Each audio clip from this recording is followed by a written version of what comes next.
Secretary, I want to discuss corruption in the White House and its intersection with our foreign policy. The President and his family have used the office of the presidency to pocket $1.4 billion plus since he was sworn in. A New York Times analysis entitled "Trump's Plundering of America" indicates that some of that is a result of the president selling corruption here at home, but much of it relates to the president selling out U.S. interests overseas to make a killing for his family, including giving away sensitive U.S. semiconductor and AI technologies to the UAE, while the UAE pumped $2 billion into one of the Trump family ventures. And then there are all the other Trump deals that are intertwined with tariff or foreign policy matters. Golf courses in Saudi Arabia and Vietnam, Trump hotels and office buildings in other countries, and of course there's the $400 million jet from Qatar. The list goes on and on. By any measure, this is the most corrupt administration in American history. We also see the president wielding U.S. power overseas. Senator Van Hollen is not simply criticizing foreign policy decisions. He is making a much broader allegation that private business interests and public policy may be becoming increasingly intertwined. That accusation sits at the center of some of the most contentious debates in modern American politics.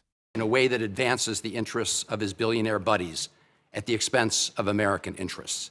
It was Ron Lauder, who has business ventures in Greenland, who reportedly first put the idea of grabbing Greenland into President Trump's mind. And in the case of Venezuela, President Trump has said he talked to oil executives about toppling Maduro and going into Venezuela before anyone in Congress knew. We know that in President Trump's mind, deposing Maduro was not about stopping the flow of fentanyl or drugs in the United States. He cut the budget for DEA. He pardoned the former Honduran president convicted of drug running.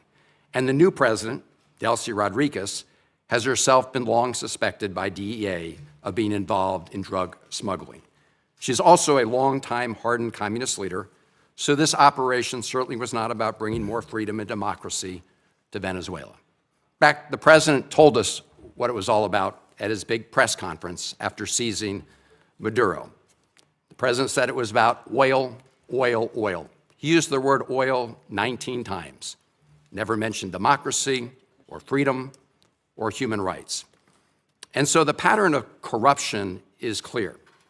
Now, President Trump has said publicly, the hearing is now moving from political accusations to a more specific question. Were private business interests involved in discussions surrounding major foreign policy decisions? That distinction matters because Congress has long viewed conflicts between public office and private financial interests as a critical oversight issue. That he had communications with folks from the oil industry about going into Venezuela before anyone here in Congress was notified. Mr. Secretary, simple yes or no question. Were you with President Trump during any of those conversations he had with people with oil interests in Venezuela about the possibility of deposing Maduro? That's not a simple yes or no question, but I can answer it quickly, and that is the president always elicits opinions from all sorts of people, including, for example, Chevron has an active license in Venezuela. They operate in Venezuela. They've been doing so even when the sanctions were in place. So of course you would ask Chevron, what is your opinion of Delcy Rodriguez? What are your opinion of their economy and of their prospect? But the notion that somehow the president authorized this challenge at the urging of oil executives is absurd. That never happened. Mr. Secretary, I'm asking whether you were with the president. That never happened. I couldn't be with him because it never happened. The oil executives were not involved whatsoever in any of the planning on this matter. None. Did the president, as he said publicly, inform them about the U.S. operations? I think all of those executives learned about this operation the same time everybody else did. Well, President Trump has said the opposite in public. No. Yes, he has. I mean, he said it. I think it was aboard Air Force One on an airplane. It's on public record. You can take a look. Look, Paul Singer, who you know, gave $8 million toward Trump's 2024 campaign. Conveniently, through his hedge fund, he's acquired Citgo out of bankruptcy, which is suddenly very, very valuable. Did you or President Trump have any communications with Paul Singer about Venezuelan oil in the months leading up to the military action in Venezuela? I can tell you I did not, and I would be very surprised what the president did in that regard. And in fact, that Singer position that you've outlined, which is not just him but other creditors, was actually was blocked. We don't want to see. It's one of the reasons why we had to do this account in a third country in the interim, is because we don't want it to be something that's picked apart by creditors. I appreciate that, and we'll monitor it carefully. There's also Vitol. They've been given a license for Venezuelan oil worth about $250 million. Vitol's senior partner, John Addison, gave $6 million to the Trump-aligned PACs in the last cycle. And the list goes on, Mr. Secretary. And I have to say that when you have the President of the United States himself, after taking Maduro, get up and say this was about oil, oil, oil, it does make all of us ask the question whether he put men and women in the U.S. military at risk simply so he could grab that oil. Well, that oil, yeah, and I don't know if you were here. I think you were here the whole hearing. I don't think you had left. Number one, the only reason why we use Trafi and Vitol is simply because in the short term, we had to move 50 million barrels of oil that were stuck. And Venezuela needed to turn that into cash so that they wouldn't have systemic collapse. And the fastest way to do it in the short term is for the traders to do it, because that's in the business that they're in. That is not the permanent structure. The permanent structure we want to see is a normal oil industry where it's sold directly. You know, companies have licenses down there, they have an arrangement to pay royalties, and they move the oil directly to their refineries or sell it in the global market, not through middlemen. Yeah. The only reason why they were used in this instance is because we had an acute short-term problem, which is how do we provide funding from their own revenue, not ours, to keep their government afloat. So in essence, we allowed Venezuela to use their own oil to generate revenue to pay teachers and firefighters and police officers and keep the function of government operating so we didn't have systemic collapse. But that system with those traders, that is not the long-term plan here at all. My only point, Mr. Secretary, is those folks who gave a lot of money to the Trump campaign have done very well as a result of what's happened. This hearing was officially about foreign policy.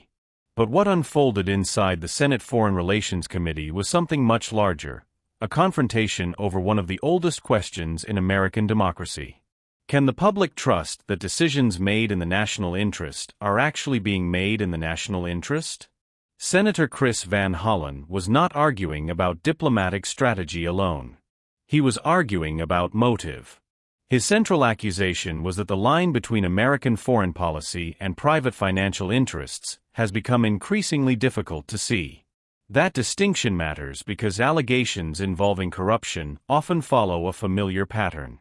The debate is rarely about whether a policy decision can be justified. The debate is about whether that decision would have happened without the financial relationships surrounding it. That is a much harder question to answer. And it is exactly the question Van Hollen spent this hearing trying to force into the public record. Marco Rubio responded from an entirely different framework. Rather than debating campaign donations, business relationships, or financial optics, he repeatedly returned to operational explanations. His argument was that decisions involving Venezuela were driven by strategic realities, economic stabilization concerns, and practical policy considerations. In other words, Rubio was defending outcomes. Van Hollen was questioning incentives. Those are not the same conversation. And that gap defined the entire exchange. What makes this hearing particularly significant is that it touches on a recurring issue throughout American history.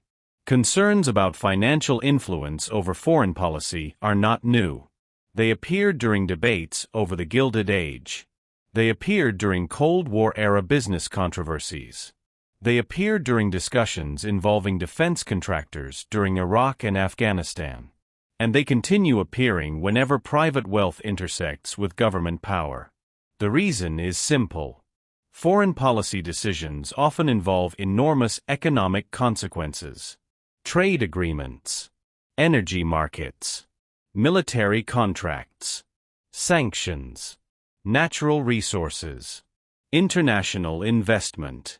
A single presidential decision can create winners and losers worth billions of dollars. That reality creates constant pressure for oversight. Because even when no wrongdoing occurs, the appearance of financial influence can become politically explosive. That concern has become even more pronounced in recent years. Americans increasingly view politics through the lens of institutional trust. Public confidence in Congress remains low. Trust in major media organizations remains divided. Trust in federal agencies is heavily polarized. And many voters increasingly believe that powerful people operate under a different set of rules than ordinary citizens. That environment changes how hearings like this are interpreted. Years ago, a debate over foreign investments and campaign donors might have remained confined to policy specialists. Today, it feeds directly into a broader public suspicion about whether economic power translates into political influence. The Venezuela discussion illustrated that tension perfectly. Van Hollen repeatedly focused on oil. Not because oil is unusual in foreign policy. In many ways, it has always been central to foreign policy. Instead, his argument was that when financial beneficiaries appear to overlap with political relationships, Americans deserve answers. Rubio's response reflected another long-standing reality. Governments frequently consult private industry when making policy. Energy companies understand energy markets. Technology firms understand technology sectors. Defense contractors understand military production. That consultation is often necessary. The challenge arises when Americans begin questioning whether consultation has evolved into influence. That is where oversight enters the picture. And that is why hearings like this continue to matter regardless of party. The issue extends far beyond one administration. Every president faces questions about donors. Every administration faces questions about lobbying. Every government faces questions about who has access to decision-makers. What changes is not the existence of those questions. What changes is who is asking them. The hearing also revealed something else about modern Washington. Increasingly, foreign policy is no longer debated solely in terms of national security. It is debated through the language of ethics, transparency, and accountability. Americans want to know not only what decisions are being made. They want to know why. Who benefits? Who advised the decision? Who profits? Who pays the cost? Those questions are becoming just as important as the policies themselves. Perhaps the most revealing moment came when both men appeared to be discussing entirely different subjects. Van Hollen kept returning to relationships, financial interests, and political influence. Rubio kept returning to logistics, operational realities, and government objectives. Neither side truly accepted the other's premise. That is why the exchange felt less like a policy debate and more like a clash over trust. And trust may be the most important issue raised by this hearing. Because democracies can survive political disagreement. They can survive policy failures. They can survive unpopular decisions. What becomes far more difficult is governing when citizens begin questioning whether public power is being exercised for public purposes. That question has followed every administration in modern American history. It is unlikely to disappear anytime soon. And that is why this hearing mattered. Not because it definitively answered allegations of corruption, but because it exposed the deeper issue underneath them. How can Americans know whether foreign policy is being driven by national interests, private interests, or some combination of both? That question extends far beyond Venezuela, far beyond oil, and far beyond any single administration. But what do you think? Should elected officials be required to meet a higher transparency standard whenever foreign policy decisions intersect with business interests, or is that an unavoidable reality of modern government? Leave your thoughts in the comments below. And if you value long-form congressional analysis that goes beyond headlines and examines what these hearings actually reveal about power, influence, and accountability, subscribe to Capitol Oversight and turn on notifications so you never miss the next breakdown.